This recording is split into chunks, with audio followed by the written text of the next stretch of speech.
Good afternoon, everybody. Welcome to the Downtown Kiwanis Club. Hope everyone is surviving the heat wave. I worked out in the yard all day yesterday and collapsed at the end of the afternoon. So I got a feel for what it really is. Mike is going to give our pledge.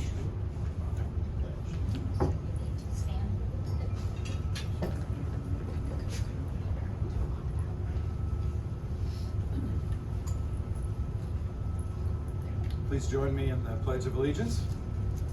I pledge allegiance to the flag of the United States of America and to the republic for which it stands, one nation, under God, indivisible, with liberty and justice for all. Thanks, Mike. Please be seated. I'll go this way.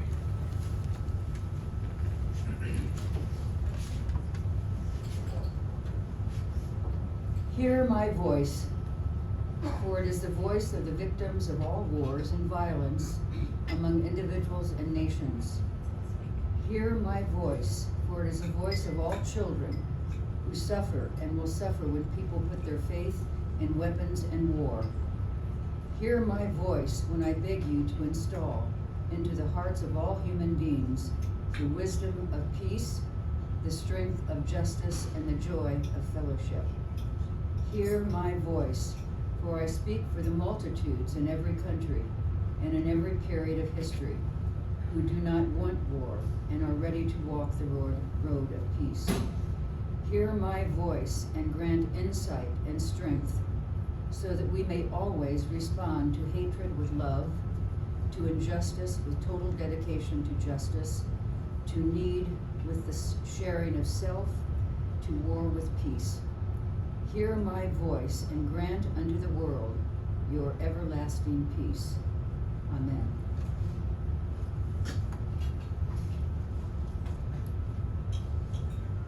June 23rd is the 50th anniversary of Title IX being signed into law. No person in the United States shall, on the basis of sex, be excluded from participation, be denied the benefits, or be subjected to discrimination under any education program or activity receiving federal financial assistance. Let us remember all those women who have faced the unknown in faith and met fear with courage. We give thanks for all those women who have dared to step forward and lead, for all those women who have challenged the stereotypes of society and risk standing alone. Let us remember those women, known and unknown, who have labored in the struggle before us.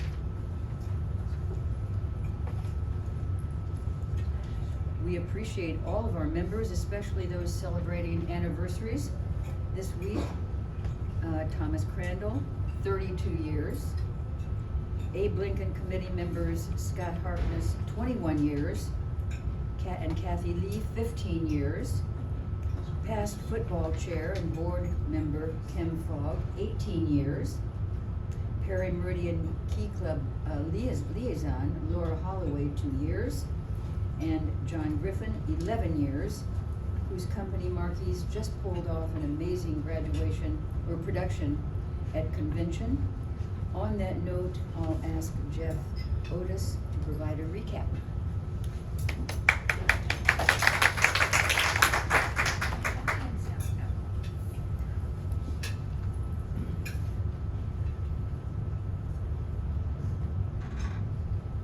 Hi everyone, good seeing everybody. Hey, Jeff. We just finished what is the 5th time Kiwanis International Convention has been hosted in Indianapolis, and I was asked to just give you highlights of what went on in the past week. First of all, I appreciate the 7 or so people that signed up from this club to go. I ran into Kelly, I ran into Roger. Usually I ran into Roger when there was food around. But I didn't see anybody else, but do appreciate the participation. Had a beautiful night out at Victory Field. I know some of you were there. I was telling somebody earlier, it's probably the most beautiful summer night we've had so far. It was absolutely spectacular. I didn't see a minute of baseball, not a single pitch. I was over in the picnic area enjoying cold beverages. So we ended up having about 1,500 people in person. That's way below what we typically see at a Kiwanis convention. Add another 1,000 or so people online. That's something else we haven't done in the past, is virtual. I checked with the Visit Indy people. They mentioned that conventions aren't coming back, but they are seeing convention numbers off about 15-20% from typically what they were seeing for the same customers in 2019. So hope that bounces back in the coming years. Next year we're in Minneapolis, Minnesota, and 2024 we're in Denver, Colorado to celebrate the 100th anniversary of the Objects of Kiwanis International. Then we go to Pittsburgh in 2025, and then the only other convention I've booked out so far is 2026 in Manila, Philippines. So business that was taken care of at convention, I would say, as I mentioned earlier, Mike, probably things that needed to get approved did. Those things that needed to fail did. Those people that needed to be elected were elected, and those people that needed not to be elected were not elected. So I think that all worked out. Probably the three biggest things that were talked about at convention were there was an amendment about our president, international president, flying business class. That failed. There was an amendment about Kiwanis International buying alcohol. That failed. Or a prohibition on Kiwanis International buying alcohol. And then there was a family amendment, family membership amendment. That's come up 3 times. That's failed all 3 times. I imagine we'll see some of those again at future conventions. We tried a couple different things. We've had a couple different price breaks. You could join for a day, 2 days, 3 days. We had meal included in the price, lunches. We've never done that. That went swimmingly. So we'll see what we bring back for Minneapolis, but just trying some different things to goose back up representation from around the world. It's hard to get people still into this country. We only had around 70 or so participants outside of North America, even though 40% of our membership, 30% of our membership is outside the U.S. and Canada. So need to get that up. So that's about it. That's a summary of convention. Again, thank you everybody that participated, and it's good to get back into the rhythm of a regular club meeting in person. So thank you.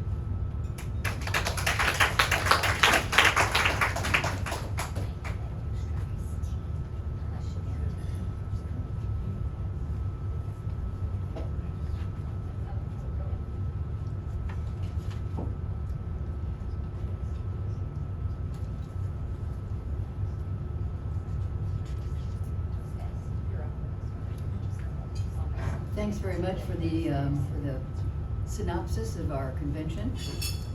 I was there and it was beautifully organized. The food was wonderful.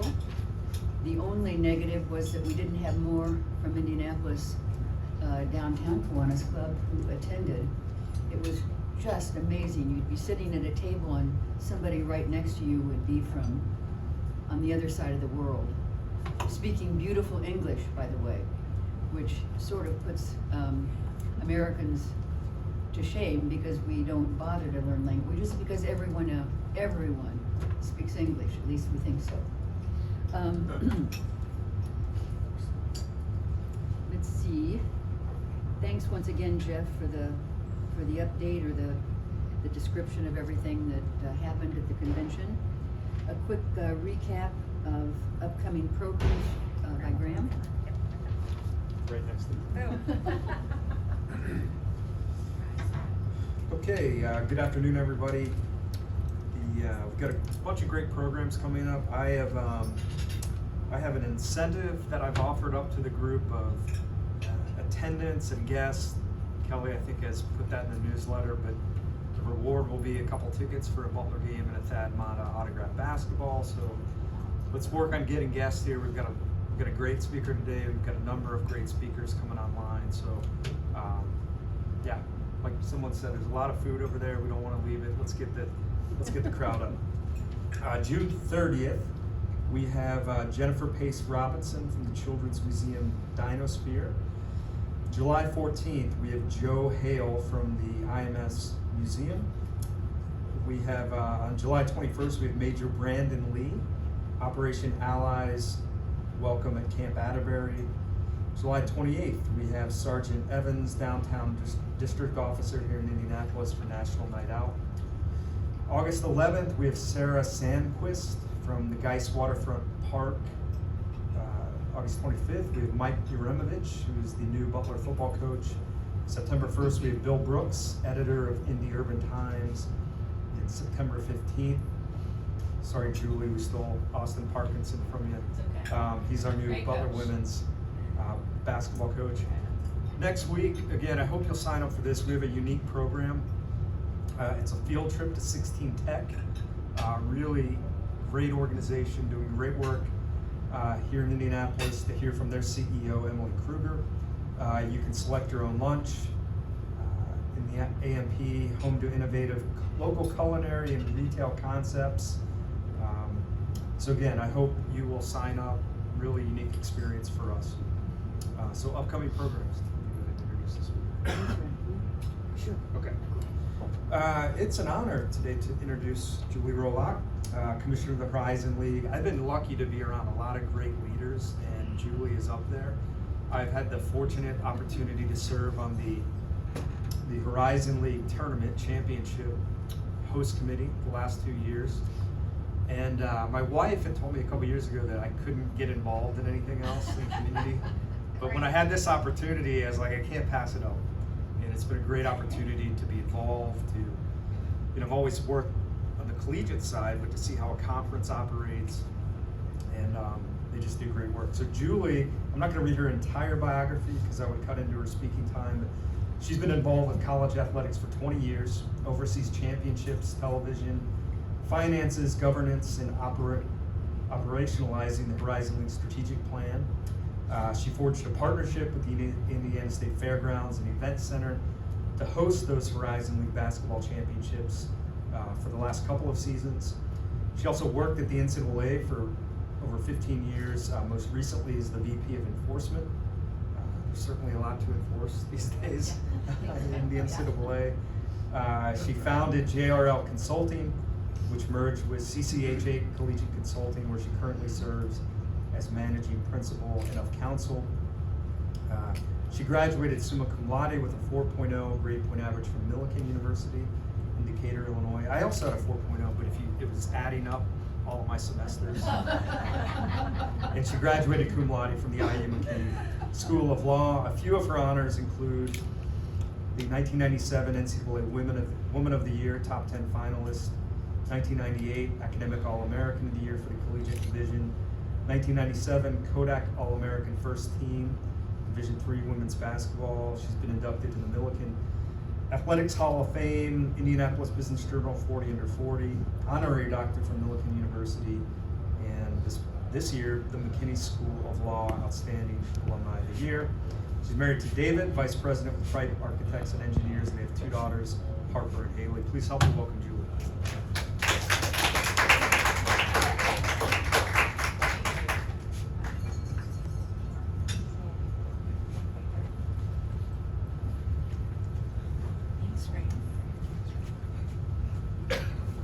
Very generous introduction. Thank you, Graham. I'm going to take my grade point average out of the bio. My husband gave me a hard time about that recently because his was not a 4.0 either, so it's out. So, first, I want to thank Graham for inviting me here, and just thank all of you for what you do and how you do it. I'm so impressed by Kiwanis. I, like your wife, my husband's told me I can't get involved in anything else, but I do work just a couple blocks from here, so I'm going to keep Kiwanis on my future list because I'm just so impressed by the quality of people.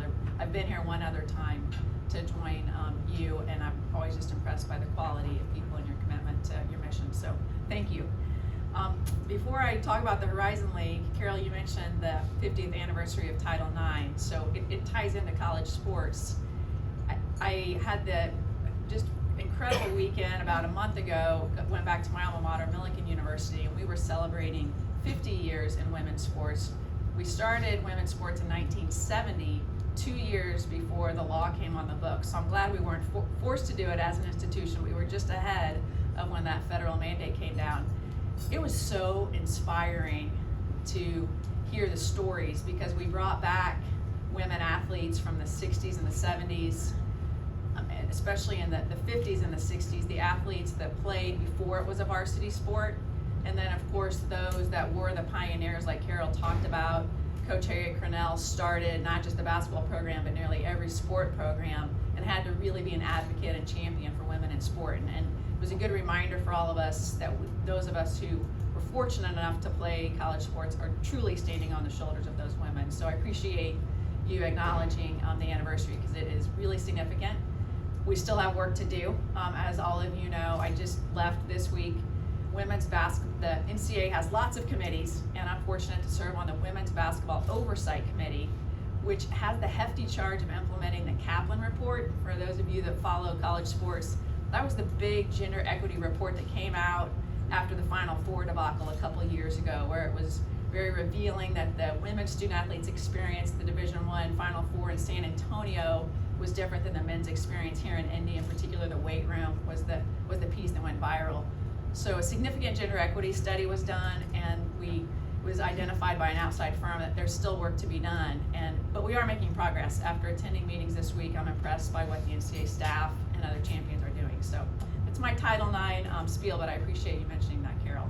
So Graham, when Graham invited me to join all of you, he asked that I just share a little bit about the Horizon League and college sports generally, and then I'm happy to just open it up because there's so much happening in college sports nationally and then locally too, so I'm happy to answer any questions on topics I do or don't touch on.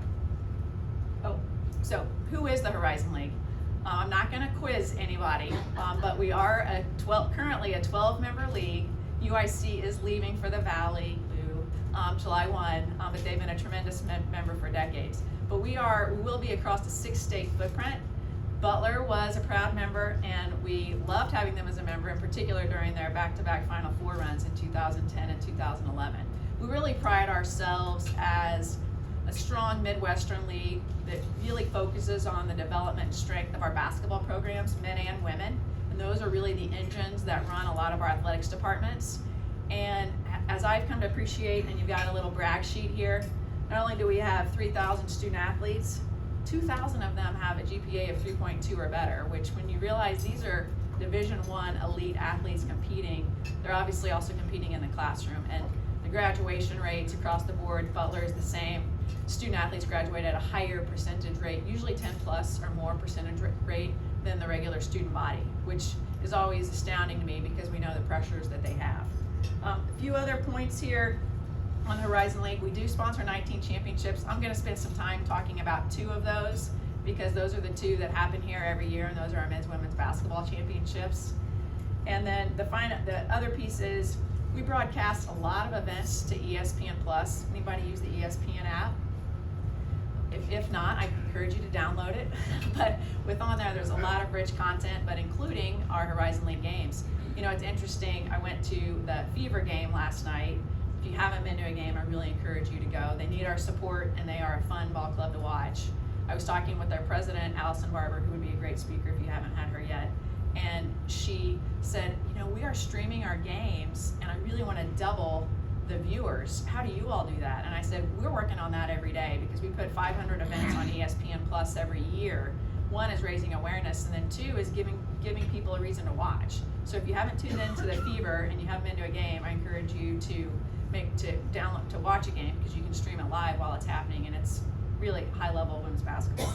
But at any rate, that's Horizon League very generally. I want to just talk nationally about what's happening in college sports, because we are one of 32 conferences, Division I conferences, and there are some major national changes happening. Probably the one that you might have heard of is this transformational change that's underway. That's primarily because of the Supreme Court decision that came down last July. Not very often the Supreme Court's 9-0 on anything, especially considering how bipartisan it is. It was 9-0 in this case against the NCAA, which really essentially ruled invalid our current scholarship limits and the way we were awarding educational aid. So it just raised the ceiling in terms of what student athletes can be given. But that was also a very strong indicator that any of the lawsuits coming towards college sports are probably going to be successful.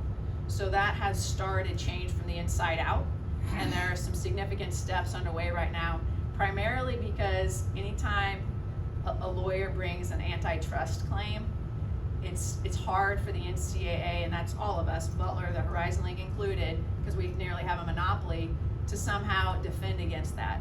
So we're really taking a hard look at those rules that are national and saying maybe we shouldn't have all these national rules anymore, which is really scary for those of us that have lived in that environment. And we might need to deregulate, which means the Big East Conference, like Butler, Horizon League, we're all going to probably have to play a bigger role in figuring out what rules make sense for our members and don't, as opposed to looking for the NCAA as that umbrella organization to manage that. Otherwise, we're going to continue with this onslaught of litigation. I think the only other piece I note is name, image, likeness. A lot of people ask about this. The intent here is fantastic. You know, last year, the top 5 deals, I didn't know this until I heard this from the WNBA commissioner, of the top 5 college name, image, likeness deals, and this is where a student athlete can sign a contract to endorse a product or service and get money or get a car, like we just saw a Texas student athlete got a Bentley, which to me is crazy, but or some other extravagant benefit. But the point of it was to allow college student athletes to do what pro athletes, Olympic athletes have been doing for some time, and that's make money off their persona. That was the intent, and that's what's happened. We saw 39 states adopt laws saying it's okay to do this before the NCAA changed their rules. So obviously it's not only the Supreme Court, but we've got states now getting really active in the college space. Well, now what we're seeing happen is good things are happening. 4 of the top 5 NIL deals last year were women's basketball student athletes. You had a UConn player getting a Gatorade deal, the true NIL deals.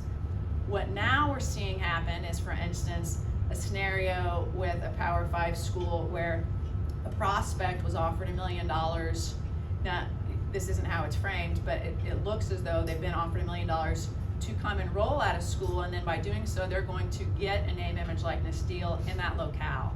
So that's where some unfortunate abuses and exploitation are happening, and now the NCAA is trying to ramp up the enforcement efforts. I'm thankful I'm where I am today.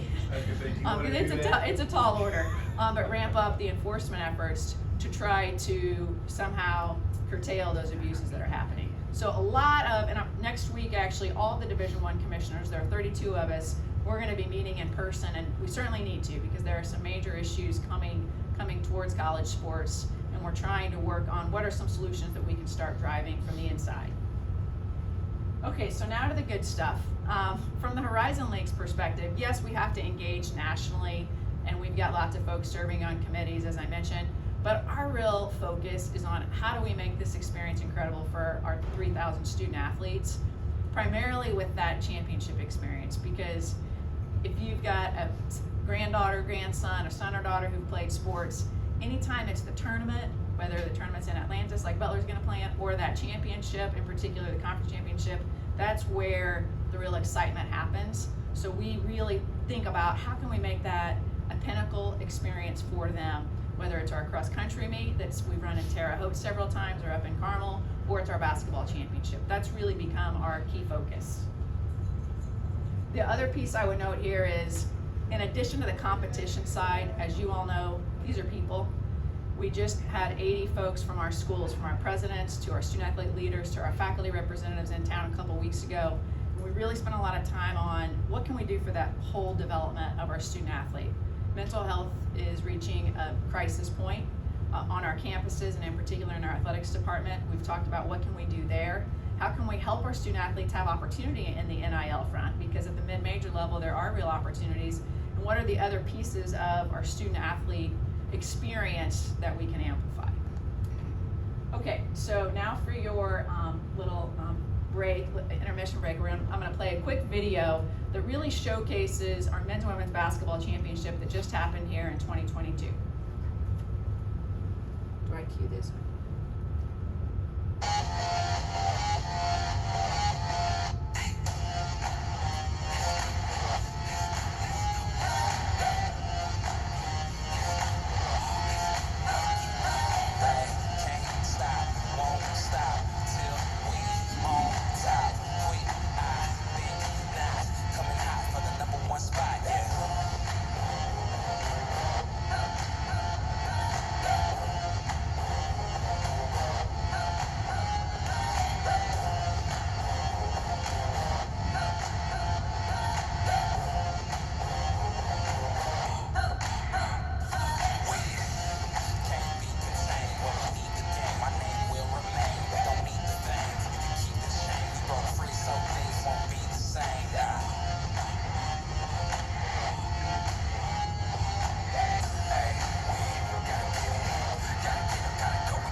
So our championship, when we formed it, and this is the secret sauce, I think. You see your face on there, Graham?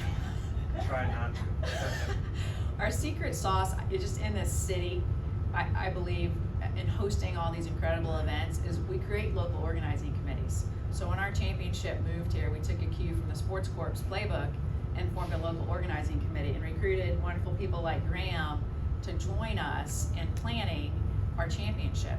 So if anybody here is interested, by the way, just talk to me afterwards, because we're always accepting new folks. But seriously, we've divided our groups into, one group is just focused on the student athlete experience. So you saw the police escorts in there. We added a student athlete lounge this year, which is what happens at the Final Fours.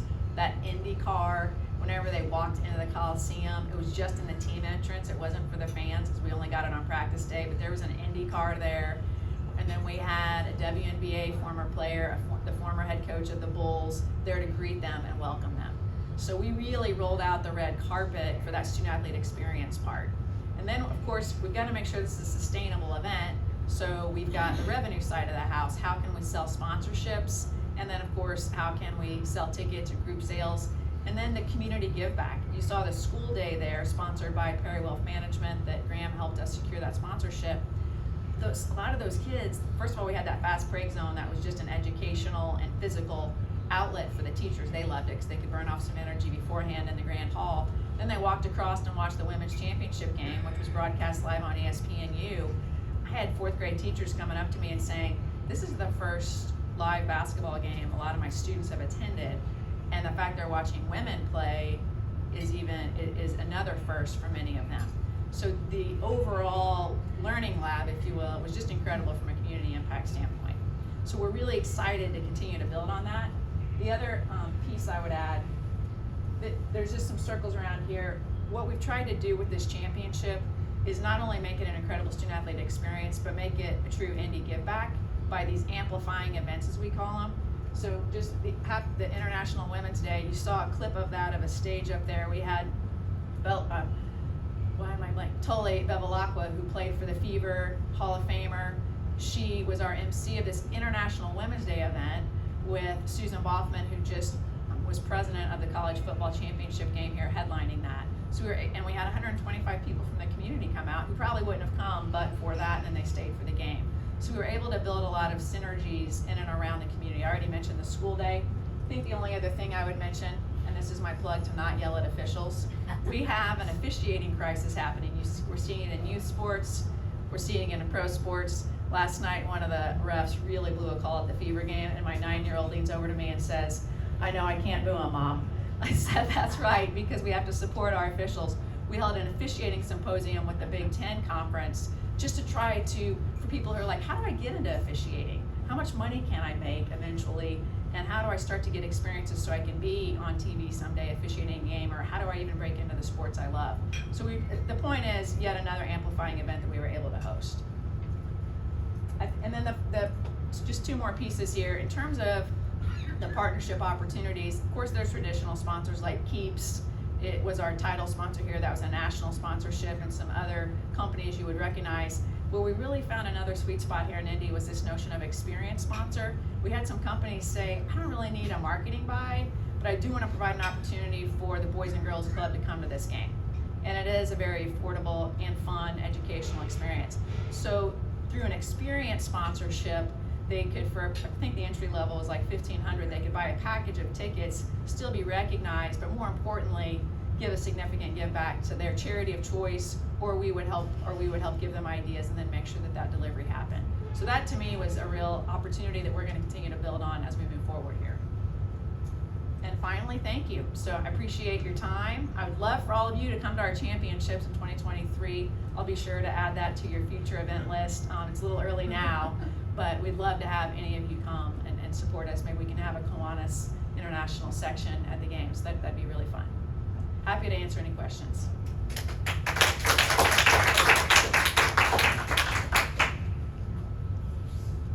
Yes. Would you name the schools that are currently in the league? Yes, thank you for that question. I'm gonna just go back to the map too.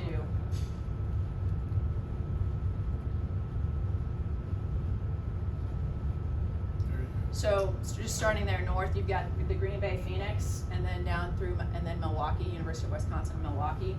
University of Illinois Chicago is a member through this month.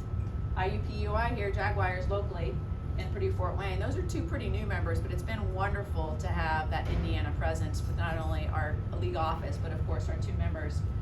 Down south is NKU, that's Northern Kentucky University. It's Northern Kentucky, but it's really right on the outskirts of Cincinnati. You can see the skyline from campus. Just above them is Wright State, which is in Dayton University.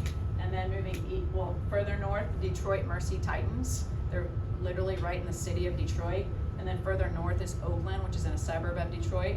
And then moving east, Cleveland State University, Youngstown State University, and then Robert Morse is our newest member out in the Pittsburgh area. So some major, I think I even have it on the brag sheet, but some major metropolitan areas.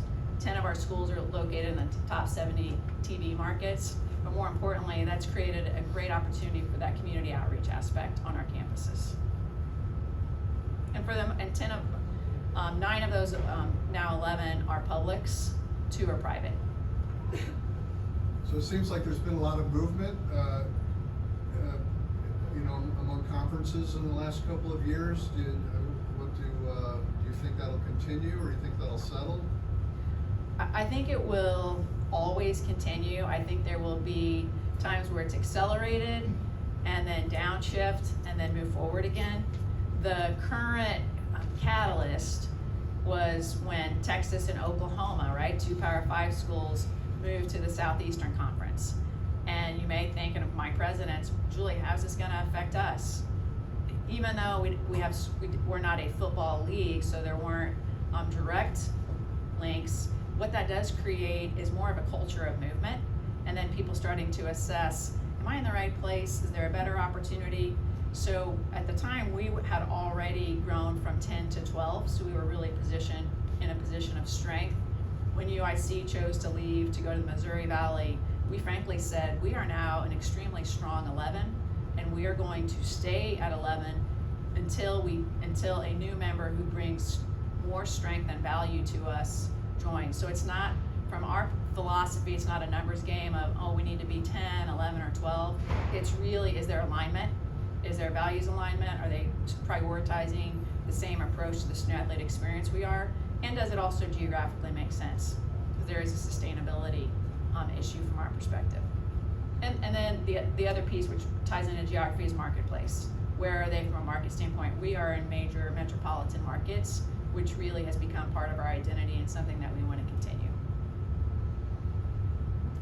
So I have another question. Sure.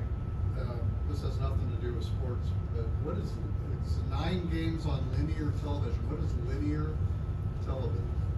And linear is traditional, so that means we need to change the sheet if it doesn't make immediate sense, but that's the traditional TV, like ESPN, ESPN2, ESPNU. And then, the way those of us that work in it our linear is the traditional TV, or over the top, sometimes people use that phrase, the rest is digital. And my prediction is we'll be all digital in 10 years. Yeah, well, that's what I'm thinking. I mean, I just saw Apple was going to run all of the Major League Soccer games, right? They just signed a big. That's right. What point does everybody is? They're unplugging at a pretty Digital. alarming rate, and ESPN is our partner. We just extended our agreement with them another 5 years, both linear and digital. And I give them a lot of credit. When they built ESPN3, and then that's moved to ESPN Plus, which is like the $5 a month subscription. When they did that, there was a lot of pushback. Oh, my content's behind the $5 paywall. That's crazy. And this was just 3 years ago. Now, and they had like 3 million subscribers in 2018. Now they're already up over 20 million subscribers. And then they've done the package with Hulu and Disney Plus. So together it's over 100 million households they're reaching, which is, I think it just illustrates digital is the new frontier. Yes, and then Graham. Go ahead, Graham. Okay, so obviously corruption is still an issue in college athletics. College basketball, these cases, and I'm sure you're glad you're out of enforcement, these cases are at some points taking a decade. There's FBI investigations, which I won't mention the school, but a school in Cincinnati just hired a coach who was coming off of the FBI investigation, but that's just my bias aside speaking there. But I thought I heard they were looking at a rule that these cases had to be settled in a shorter amount of time. Am I off on that? Is there? No, you're right. And enforcement, a little bit of Groundhog's Day. I feel like every 2 to 3 years there's a major review of enforcement. I think I was involved in 2 when I was there. But at any rate, there are some meaningful changes that are being considered as part of that larger transformation committee effort I talked about. And one of them is, and I think it's great, mandating more disclosure and transparency. Like who is under investigation and why. Before there was always concern of a dark cloud, or that's casting aspersions, but people need to know. It's just like if someone's been arrested in the public, they know that doesn't mean that they've been convicted. So there are pieces where we're trying to bring greater transparency to the process, and including some windows, and either you get your work done in that window or it closes. And I will say that's not a reflection typically on the enforcement staff. I was involved in one interview where a coach had 4 attorneys. 4. So somebody had to object to every question we were asking, and they're not depositions, but they are treated that way. So the amount of the adversarial nature of these investigations, because so much is at stake, has created some real obstacles to efficiency, and frankly, like the collegiate model. But it's supposed to also be collegial, but yes. But I do think that there's some significant pieces that could help with it. The hardest part is no subpoena power. I was going to ask you, how do you think the transfer portal has affected the process of recruiting if you're a coach? Well, most coaches will say, "Oh, it's horrible. You just don't know." And it has made the job of being a coach so much harder, and it already was so difficult. So I do sympathize. I also see it as opportunity, and it's forcing our coaches to change the way they recruit and then focus on retention in a different way too. But I mean, we've seen it. I'm sure Butler sees it. You're able to also recruit some players that perhaps thought they were better than they were coming out of high school, didn't get the playing time they wanted, and come in and really be a superstar on your team or in your league. So I think if the coaches embrace it as an opportunity, at the mid-major level as well as the Power 5, it can be tremendous.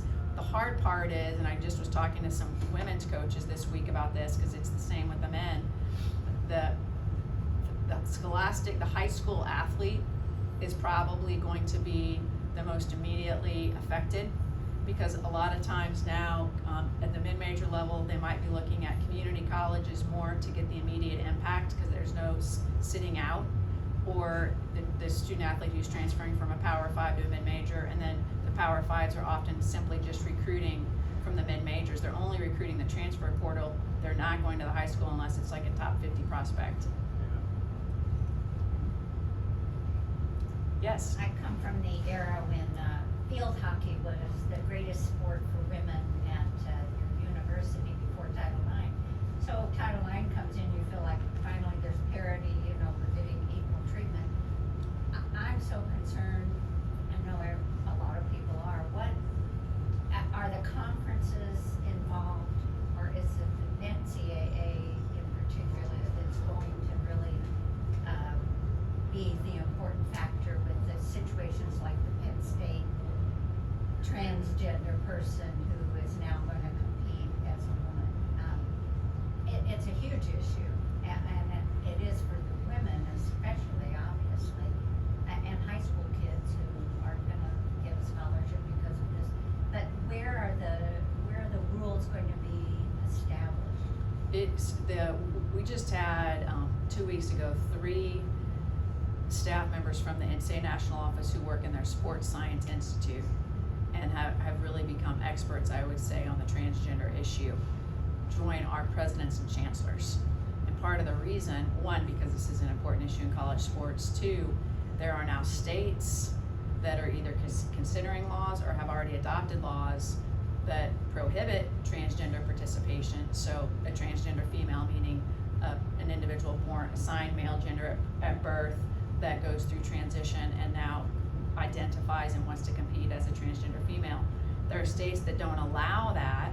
The NCAA policy allows that, has allowed that for over 10 years. The NCAA policy has been in place for 10 years.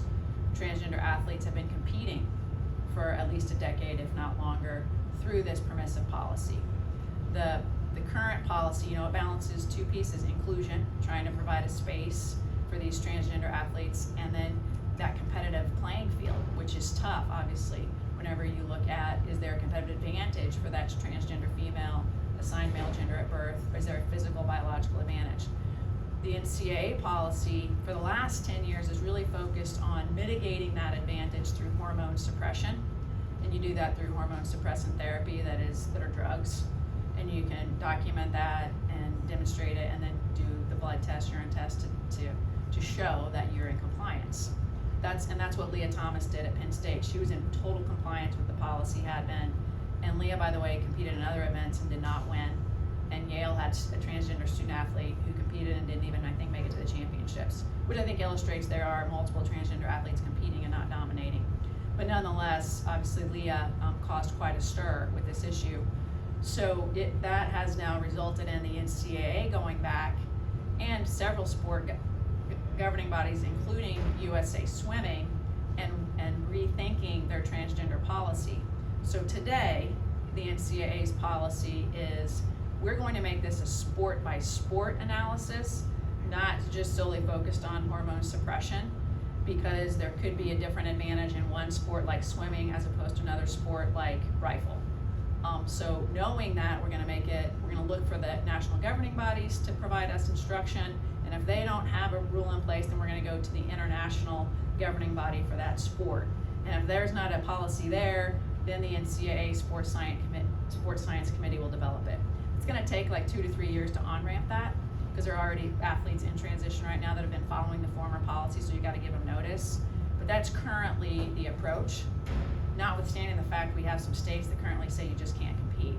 So the NCAA and our member schools are gonna have to figure out, how do we balance that if the NCAA policy says let them compete and the state law says no. It's another tough issue.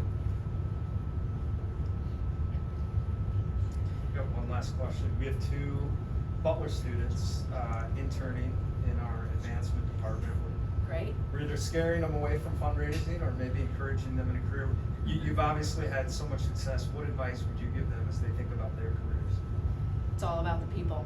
I mean, just like this room, it's getting to know people like Graham is the first part. You know, I was an intern at the NCAA a long time ago, we'll just leave it at that. I attended a conference early on, and they had a panel of, you know, people that had made it in college sports, and the advice was focus on relationships. Yes, you've gotta do the work, I mean, we all know that, and you gotta do it well, and don't phone it in, show up and do it right. Don't overlook the importance of relationships. And at the time I heard it, I just thought, no, I just gotta work hard, get the high GPA, do whatever I need to do. No, it's about the people. And I'm glad that I listened to that, because I can tell you my intern class of 10 people are now some of my very best friends in college sports. And as I've had ups and downs, transitions, been looking for a job, it was those people that were calling me before I called them to say, how can I help? So it's about the people. Terrific, thank you. Last question.